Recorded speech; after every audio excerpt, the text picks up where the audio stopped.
السلام علیکم۔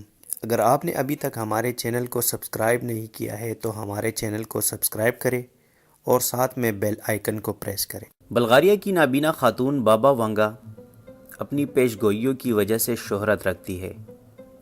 انہوں نے 9/11، برطانیہ کے یورپی یونین سے انخلا اور عرب بہار سمیت کئی عالمی معاملات کی سالوں قبل پیش گوئیاں کی جو من و عن درست ثابت ہوئی۔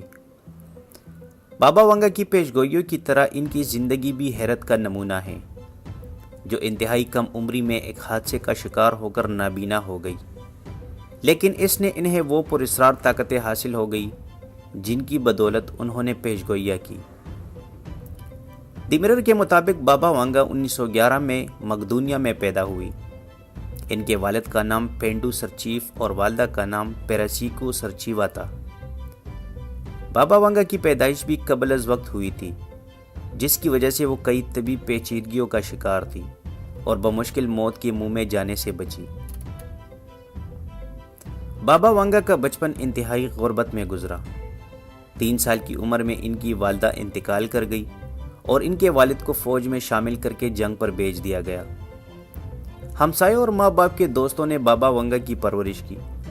وہ 7 سال کی تھی جب ان کا والد جنگ سے واپس آ گیا اور اس نے دوسری شادی کر لی۔ بچپن میں بابا وانگا کی پسندیدہ کھیل یہ تھا کہ وہ خود ڈاکٹر بن جاتی اور دوسرے بچوں کو مریض بنا کر ان کا علاج کرتی تھی۔ بابا وانگا 12 سال کی تھی جب انہیں وہ حادثہ پیش آیا جس نے ان کی بینائی چھین لی۔ وہ اپنے کزنز اور دیگر بچوں کے ساتھ کھیل رہی تھی کہ ایک خوفناک طوفان آیا اور ہوا نے انہیں اٹھا کر دور کھیتوں میں لے جا کر پھینکا۔ زمین پر گرنے کے بعد جب انہوں نے آنکھیں کھولنے کی کوشش کی تو آنکھوں میں پڑنے والے گرد کی وجہ سے نہ کھول سکی، اور جب کھلی تو پتہ چلا کہ ان کی بینائی ختم ہو چکی ہے۔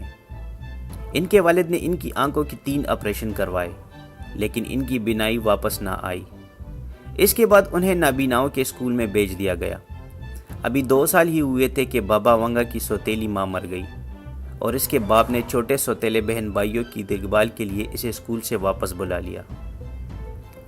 18 سال کی عمر میں انہیں فلیورسی نامی بیماری ہوئی اور وہ ایک بار پھر موت کے منہ میں جاتے بال بال بچی۔